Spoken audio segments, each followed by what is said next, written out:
राजस्थान के पूर्व मुख्यमंत्री अशोक गहलोत ने संजीवनी क्रेडिट कोऑपरेटिव घोटाले को लेकर केंद्रीय मंत्री गजेंद्र सिंह शेखावत पर एक बड़ा बयान दिया है।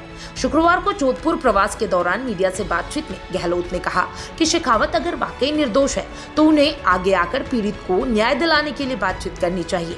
गहलोत ने कहा, गजेंद्र सिंह शेखावत 2-3 बार के सांसद है, वर्तमान में कैबिनेट मंत्री है, ये छोटी बात नहीं है। अगर वे निर्दोष है तो मुझे खुशी होगी, लेकिन इसका हल भी निकलेगा जब मैं शेखावत संघर्ष समिति के सदस्य और 5-7 पीड़ित एक साथ बैठे। मेरा मकसद केवल पीड़ितों की समस्या का हल है। गहलोत ने ये भी कहा कि मुख्यमंत्री रहते जो दस्तावेज उनके पास है उसमें शेखावत के परिवार के नाम शामिल थे। इसी आधार पर शेखावत ने दिल्ली में मानहानि का केस दर्ज किया। गहलोत के मुताबिक अब तक इस केस की 15 पेशियां हो चुकी है।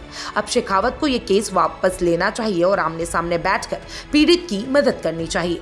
संजीवनी क्रेडिट कोऑपरेटिव सोसाइटी लिमिटेड ने निवेशकों को उच्च रिटर्न और विदेश यात्रा जैसे लालच देकर लगभग 950 करोड़ रुपए की ठगी की।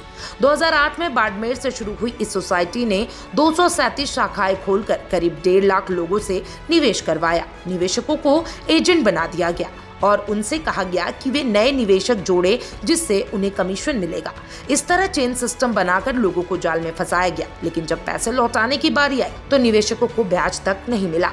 जांच में सामने आया कि सोसाइटी की बही खातों में 1100 करोड़ रुपए के ऋण दर्शाए गए हैं, जिनमें अधिकतर फर्जी नाम है। इस घोटाले का मास्टरमाइंड विक्रम सिंह एसओजी की गिरफ्त में है।